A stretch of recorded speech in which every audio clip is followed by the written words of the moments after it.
June 25th, 2009, the day the internet collectively fell to its knees in a South Pole bubble coat. Michael Jackson was dead. And for the next 72 hours, society lost every ounce of composure it had left. Twitter crashed. Facebook turned into a digital repass. CNN was hyperventilating. BET played enough Michael Jackson videos to summon him back from the dead. People who ain't listened to Michael Jackson since flip phones suddenly became grief counselors.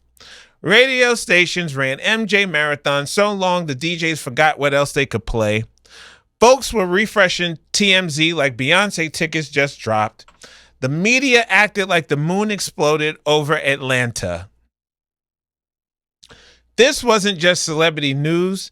This was the first internet age funeral. And baby, history was ghetto.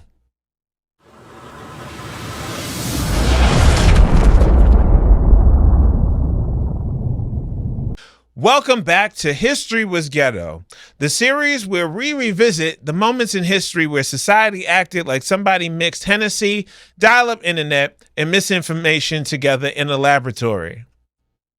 We've covered Y2K and the night civilization almost crashed. We've covered Napster and LimeWire and how we really risked our entire computer for free music. And today, we're going somewhere none of those episodes could prepare you for. Today, we are entering the chat during the most chaotic 72 hours the internet ever produced. Michael Jackson's death and how the internet lost its damn mind. Subscribe right now if you remember exactly where you were when Michael Jackson died. And if your mama suddenly became a music historian that week, you are home. So let's get into the first segment. TMZ beat everybody to the funeral. So TMZ published the news at 2:44 p.m. Pacific. The AP, Reuters, and CNN were still seeking confirmation. Let me set the scene for you. The year is 2009.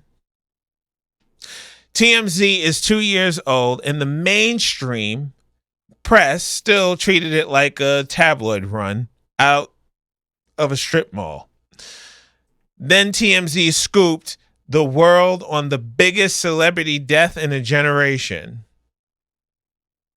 This is the moment gossip became journalism, whether journalism liked it or not. The immediate public reaction was denial, not grief, denial. The first response wasn't crying, it was, TMZ is lying.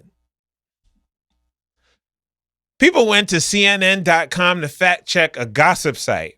CNN didn't have it. People went back to TMZ. CNN still didn't have it. Wait, is TMZ just right? That was the cognitive dissonance of 2009. Twitter wasn't even 4 years old. When the news broke, the platform experienced what engineers later called a significant strain on infrastructure. That is tech speak for everybody on Earth logged on simultaneously and the servers panicked.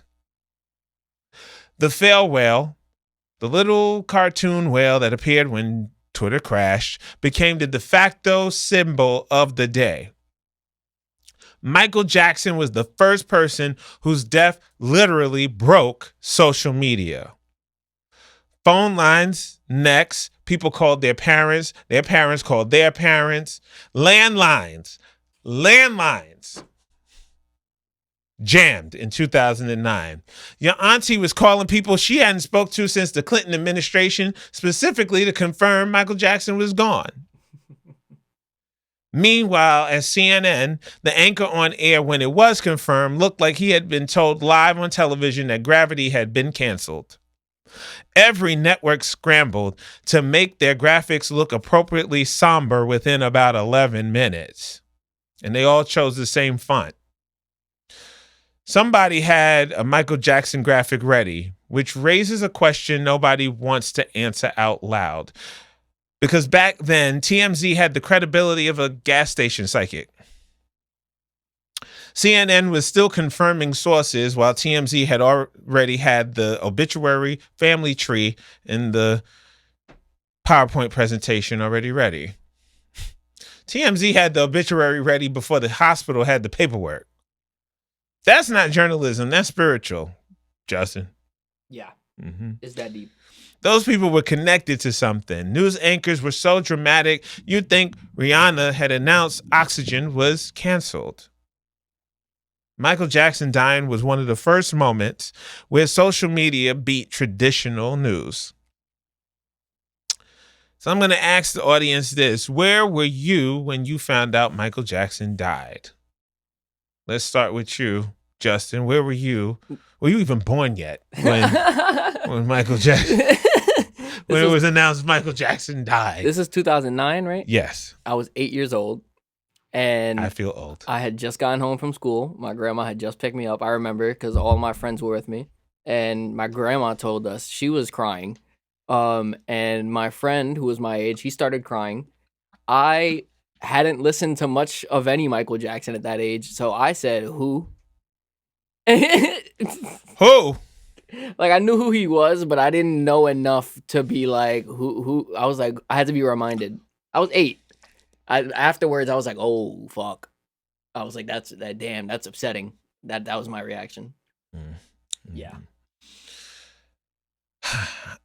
And also, I need to specifically know who found out from a text message from someone they hadn't spoke to in 6 months, because that person exists in every single one of your lives. So let's go to segment 2 and what we're going to call today, Everybody Became Related to Michael Jackson. So this is when the Facebook essay phenomenon deserves its own minute. Within hours, people who had never posted more than a birthday greeting were writing 400-word eulogies with timestamps like they were filing a report. I remember the first time I heard Thriller. I was 7. I was eating cereal. I didn't know then I was in the presence of something sacred. Bitch, you were eating Cocoa Puffs. You were not at the Last Supper? Let's get to the fake personal connection Olympics. That shit began immediately. Everybody was the biggest fan. I met Michael once. You did not. My cousin's friend worked at Sony and says he was the nicest man alive.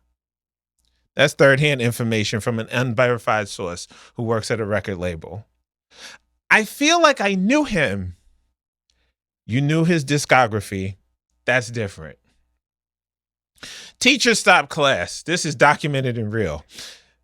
Yeah, this is insane to me when I heard this. There is an entire generation of students who remember their teacher who had been unmoved by standardized testing reform, a broken HVAC system, and 30 children suddenly needing a moment because Michael Jackson died. Some of them played Man in the Mirror on a classroom CD player in 2009. That's commitment to the grief. That's insane. Celebrities making it about themselves hit a specific peak. The tributes that began, I will never forget the day I learned that Michael Jackson changed my life, are a genre into itself, where they technically are speaking about Michael Jackson and functionally about the person writing it. It's like a humble brag, sort of like One very famous singer posted a tribute that used the word I 14 times. And as you would know it, this is the celebrity grief template that still exists today. And it was born on June 25th, 2009. Black households specifically, and this is a cultural truth, reacted with a particular kind of devastation because Michael Jackson wasn't just a celebrity in black homes. He was family adjacent. He was the cousin who made it. He was proof that something from your world could be the most famous thing on earth. And losing him felt personal in a way that had no clean cultural language yet. Of course, White coworkers showed up on Monday morning with MJ trivia like they'd been doing research all weekend. Brother, last Thursday, you didn't even know Off the Wall existed. You have changed your entire identity in 72 hours.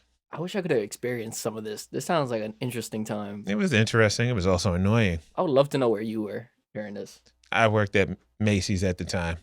And when I wasn't fighting, I heard the news. I probably was fighting. I know it probably was on warning. I worked at Macy's too. Macy's is crazy. Yeah. Let's go to segment 3. The internet invented the conspiracy crack. Now, let's get into the conspiracy theory side of Michael Jackson's death. What you doing? Hit that subscribe button right now. Right now. I said right now. Damn it. Damn it to hell. Now let's get into oh boy, this.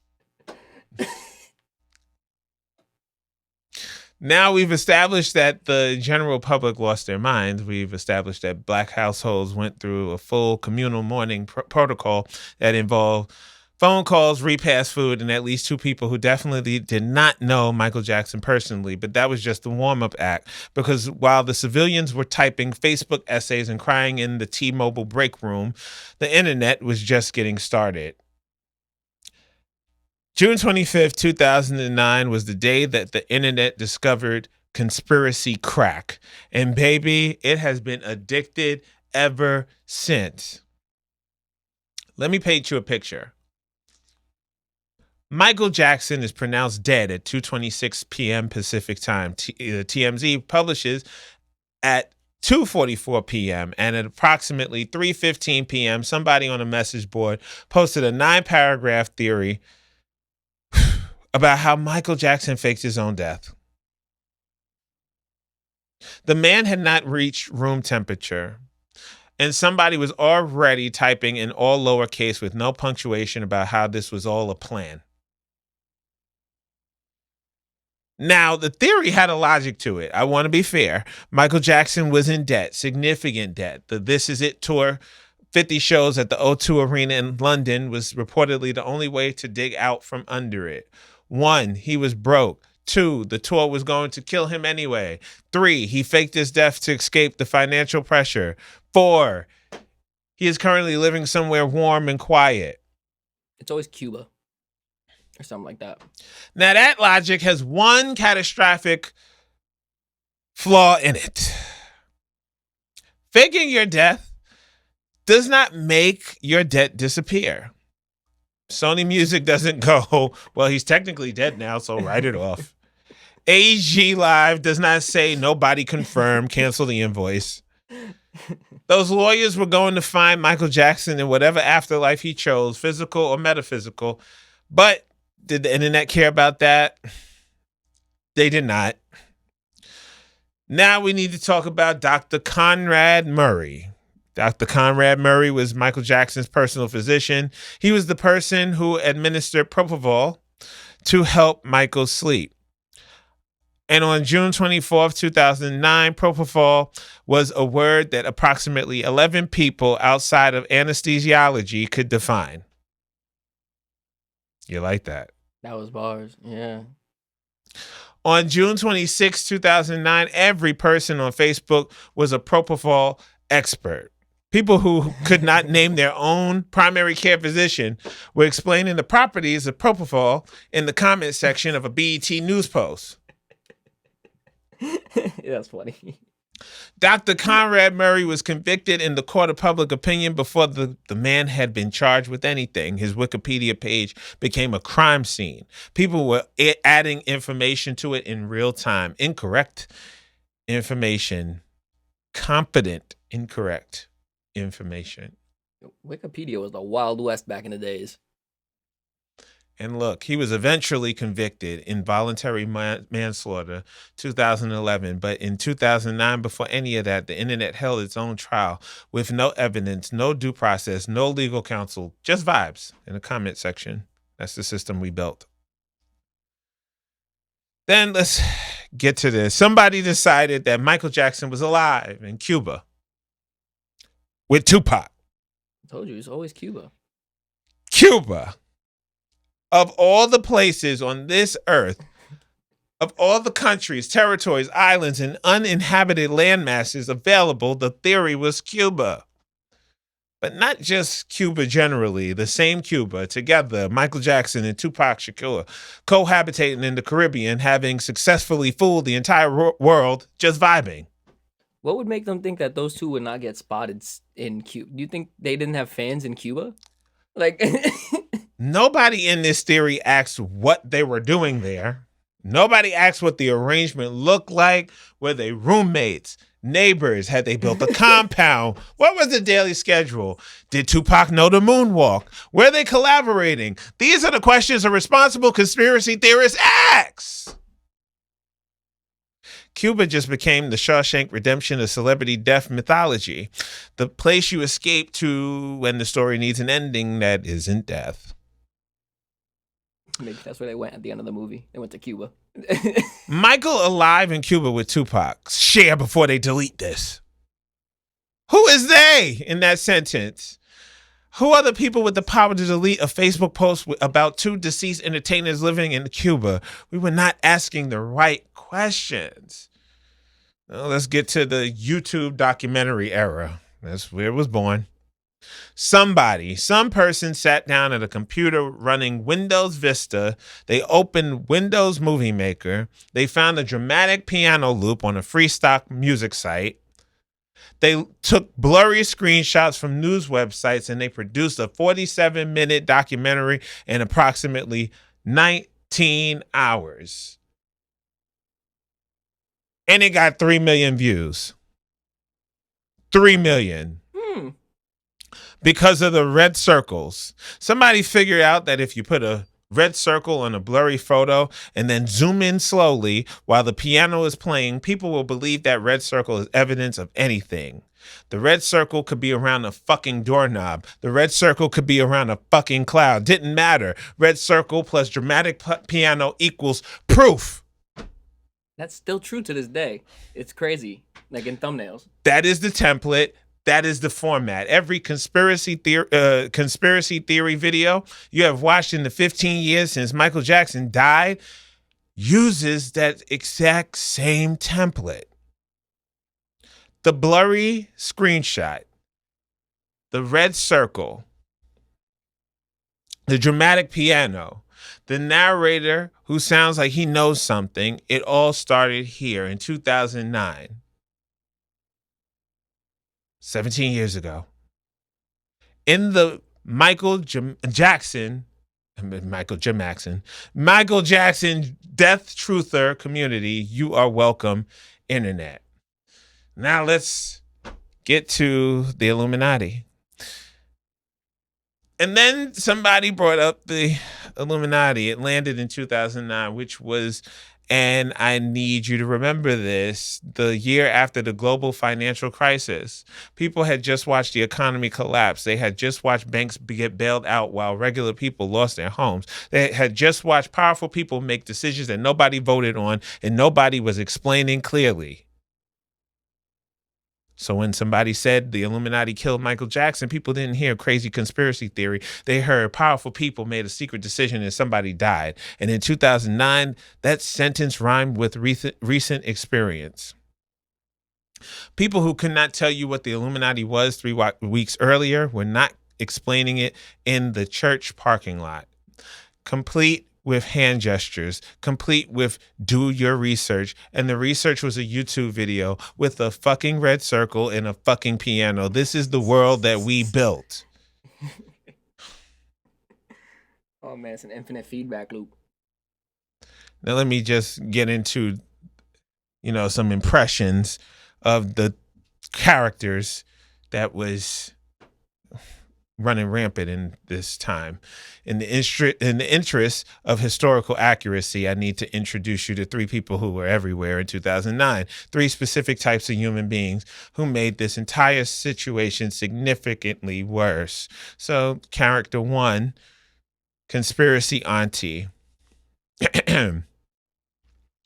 Baby, I'm just saying. You didn't see the last rehearsal footage? He looked too healthy. Michael Jackson, God rest his soul, looked too healthy to die.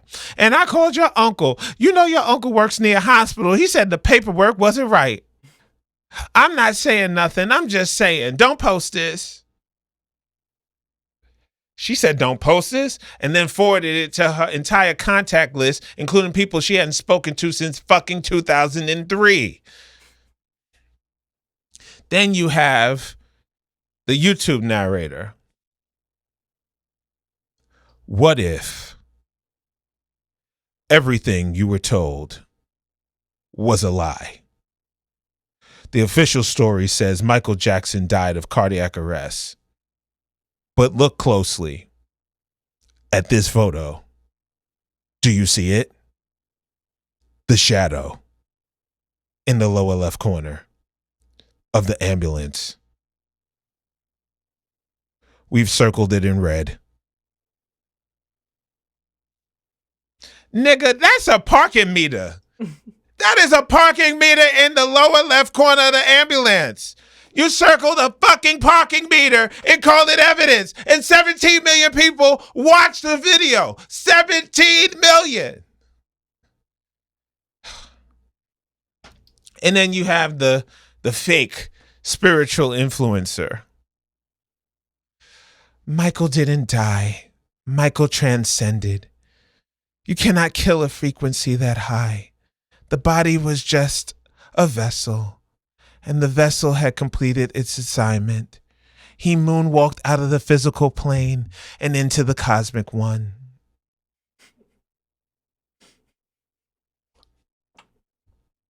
I'm starting a healing circle on Thursday. Bring sage and PayPal me $15 for the candles. The PayPal. She brought it all the way home to a PayPal request. God bless her. And here's the thing about all three of those people. They weren't evil. They weren't stupid. They were people who loved Michael Jackson and could not process the reality that something that large could just be gone. And the internet, which had no grief counselors, no editors, no one in charge of anything, handed them a microphone and told them their feelings were facts. That's the conspiracy crack. It wasn't about Michael Jackson. It was about the first time the internet let everybody feel like they had figured something out, like they had the real answer, like their research mattered. And once you give people that feeling, you cannot take it back. We have been living with that ever since. Anyway, while all of that was happening on the internet, the mainstream media was doing something somehow even more chaotic. I'm going to call this segment, the media turned this into the Super Bowl of sadness. Now, here is where you see the 24/7 coverage that started within the hour and ran for days, not hours, days. Every network cleared their schedule. If there was a war happening somewhere, it was briefly bumped. Congress could have passed a bill renaming the country and nobody would have known. For approximately 72 hours, Michael Jackson was the news cycle. Not a part of it, the whole fucking thing. The helicopter over Neverland Ranch shot became its own genre. News helicopters just hovering over a property, showing nothing for hours, with a news anchor narrating it like something was about to happen. Saying, we are continuing to watch the situation in Neverland Ranch. What situation? A house is sitting there. You are watching a house. This is the visual equivalent of a dial tone being classified as breaking news. Whew. The instant expert phenomenon was astonishing too. By hour 6, every network had a Michael Jackson biographer or entertainment industry analyst or pop culture historian on camera. Some of these people had written one article about Michael Jackson in 2002. One network's expert had most recently appeared discussing Toby Keith's greatest hits. The bar for expertise collapsed in real fucking time. And then Let's go to the memorial service on July 7th at Staples Center, where that was the pinnacle. 17,500 people were inside. Millions were watching globally. Mariah Carey performed. Stevie Wonder performed. Brooke Shields delivered a eulogy. Jennifer Hudson sang. Loudly, but she sang. It was the Oscars of grief. The production value was so high that people started asking who paid for it, which is a very American thing to do for a memorial service, but also a fair question. I mean, yeah, that's a great question. I mean, maybe donations, I guess, but like, Maybe they PayPal them. there you go. Ding. This was the moment that permanently blurred the line between news and entertainment. Before June 25th, 2009, CNN was news that occasionally covered entertainment. After June 25th, 2009, every network understood that entertainment grief could generate ratings that hard news rarely matched. The Michael Jackson death coverage was both a funeral and a proof of concept. The entertainment industrial complex took notes. And I will say this, Nancy Grace looked like she had been training for this specific moment her entire career. She came out of that coverage with the energy of someone who just won a championship. Ma'am, read the room. The room is a funeral. And through all of it, the helicopters circling a house, the experts who didn't exist last Tuesday, Nancy Grace arriving to this moment like she'd been in training her whole career. Through every single second of that circus, the music just kept playing. And here is where the music hit different after he died. The thing about Michael Jackson's music after he died is that you didn't go looking for it. It came looking for you. Radio stations played it. Stores played it. Your neighbor played it out of a window you didn't even know was open. You were going to hear Michael Jackson whether you sought it out or not, which meant the grief was ambient. It was in the air. You couldn't choose when to encounter it. It found you. Let's go to Human Nature. That song, which for most people had been pleasant, background music, something smooth that played at the dentist or during a slow scene in a movie, became almost unbearable to listen to. Not because it was sad, because of how alive he sounded in it. That's the specific cruelty of losing a performer. The recordings keep showing up. They don't mourn with you. They just keep being exactly what they always were. And you have to stand there and reckon with the distance between that voice and the silence it came from. That hit different. Next, you have Man in the Mirror. Man in the Mirror stopped being a pop song. It became a congregational song, not a pop song, a congregational song. Churches played it, not gospel stations, churches. Memorials played it. Teachers played it in classrooms on classroom CD players in 2009. That is a level of commitment to the moment. Music becomes a congregational song when it carries something bigger than itself, when it becomes a container for what a group of people cannot say out loud. That week, Man in the Mirror became that container. A moderately famous inspirational pop record became a hymn almost overnight. Then let's get to the kids who found him through death. The ones born after Thriller. Justin? You? Those kids discovered Michael Jackson through death. And I want you to sit with how strange that is as an entry point to an artist. Their first real encounter with his work wasn't a concert. It wasn't a parent playing off the wall on a Sunday morning. It was watching their parents cry and then being handed a CD and told, "This is who we lost." That generation has a relationship to his music that is permanently tinged with grief they inherited but didn't earn. They came to the music already knowing the ending, and that is a specific kind of complicated that most of us will never fully understand. And here's the honest thing, the thing underneath it all. Michael Jackson dying revealed how much cultural weight one person can carry without anyone realizing it until it was gone. He wasn't just famous. He wasn't just talented. He wasn't just a celebrity. He was a shared language, a vocabulary that entire generations had been using every single day without ever stopping to notice they were using it. The moonwalk reference in casual conversation. I will moonwalk all up and down your ass. I say that very regularly before I whip somebody's ass. The Thriller costume that required no explanation, the single glove, the red jacket, the spin, the way somebody could just hum 4 notes and an entire room would know exactly what song it was. That was not celebrity, that was infrastructure.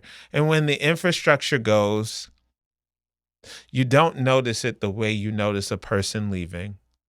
You notice it the way you notice the lights going out everywhere, all at once. That's what the grief was actually about. Not a celebrity dying, a shared vocabulary suddenly going silent. For millennials, Michael Jackson dying felt like finding out Santa Claus got assassinated. And then when you were still sitting with all of that, still processing the ambient grief and the congregational songs and the question of what it means to lose a shared language, your auntie texts you that he was alive in Cuba with Tupac. Share before they delete this. And just like that, you had to go back to being annoyed at people. Which brings us, unfortunately, to the final portion of today's program where we hold some people accountable. The History Was Ghetto Committee has convened and we have names. Hey, what you doing? Stop what you're doing right now and subscribe to the Jawcast Show podcast. So, we've reached the portion of the program where we acknowledge a painful truth. The internet needs parents. Not guidelines, not community standards, not a terms of service agreement that nobody reads. Parents. Somebody who looks at what you just posted and says, baby, no. I like that one. Yeah, I was in the lab. We all need someone with that, like that. Baby, no. This ain't it, babe. This ain't it, baby. June 25th, 2009 showed us what the internet looks like when it gets access to a tragedy with no adult supervision. And in the spirit of historical accountability, the History Was Ghetto Committee has convened. We have reviewed the evidence, we have deliberated, and we have prepared to announce the inaugural class of the Ghetto Hall of Shame. These are the people, institutions, and general categories of human beings who made the death of Michael Jackson significantly more chaotic than it needed to be. The committee thanks you for your service. The committee also wishes you would have stayed the fuck home. Now, first, TMZ. Inducted into the Ghetto Hall of Shame for the following offense: having the obituary, the family tree, the slideshow presentation, and what appeared to be pre-written contextual analysis ready to publish within 18 minutes of a man being pronounced dead. The committee acknowledged that TMZ was correct. The committee also notes that being correct this fast raises questions nobody on this panel is qualified to answer. TMZ, welcome to the hall. Next, inducted for producing 47-minute investigative documentaries in approximately 19 hours using Windows Movie Maker, a free piano loop from a stock music website, and a red circle drawn around what turned out to be a parking meter. The committee notes that 17 million people watch these videos. The committee further notes that the red circle technique you pioneered in 2009 is still being used today. You didn't solve anything. You did, however, create a genre. The hall welcomes you. Next, inducted for composing 400-word eulogies for a man they had never met, with timestamps as though they were filing an incident report. The committee read your essays. The committee counted the number of times you used the phrase, "I remember where I was," The committee would like to remind you that grief is not a creative writing prompt. And yet, some of you turn in genuinely moving work, which makes this more complicated than the committee anticipated. The hall accepts you reluctantly. Next, the fake mourners. You know who you are. You did not own a Michael Jackson album before June 24th, 2009. You could not have named 3 songs from Dangerous. You refer to Off the Wall as that one old one. And yet by June 27, you had a candle. You had a handwritten sign. You were outside in public with feelings. The committee does not question the feelings. The committee simply notes that the timeline is suspicious. The hall is watching you. Let's get into inductee number 5, the celebrity statement writers. Inducted specifically for the subset of statements that use the word I more than 10 times in a tribute that was technically about someone else. The committee read your statements. The committee counted one statement, and the committee will not name names, but you know who you are. Used the word I 14 times in a tribute to Michael Jackson. The committee would like to gently suggest that a tribute is not a memoir. The hall has this very special wing for you. It's called This Is Really About Me Pavilion. Your plaque is ready. Then let's go into the bootleg RIP merch hustlers. Oh, that's everywhere. That's iconic. Inducted for having airbrush t-shirts, iron-on transfers, and unlicensed memorial hoodies. Available for purchase within hours. The committee does not fully understand the logistics. The committee is frankly a little impressed. But the committee must also acknowledge that somewhere somebody set up a folding table outside of CVS on June 26, 2009, and that person was not grieving. That person was working. The hustle is noted. The hall respects the hustle. The hall is still inducting you anyway. And look, let's be honest about what happened here. The internet gave everybody a microphone. Everybody. The conspiracy theorist, the fake mourner, the YouTube documentarian with 19 hours in a parking meter. All of them. Microphone. Audience. Go. These people believed everything except their student loan balance. That they questioned. That required receipts. That they needed to see the original documentation. But Michael Jackson is alive in Cuba with Tupac. Share before they delete it. The internet gave everybody a platform, and unfortunately they used it. All of them. Every day, starting June 25th, 2009, and they have not stopped. Michael Jackson's death changed celebrity culture forever. It changed how we grieve. It changed what grief looks like online. It changed the media, permanently blurring the line between news and entertainment in ways we are still living with. It changed the internet, giving everyone a role to play in someone else's tragedy, whether they deserved it or not. And honestly, June 25th, 2009 might have been the exact moment society became permanently online.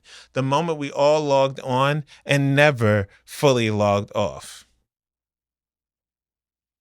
Michael Jackson was definitely the last person everybody agreed on, and somehow, even in agreeing on his greatness, we found a way to be completely chaotic about it.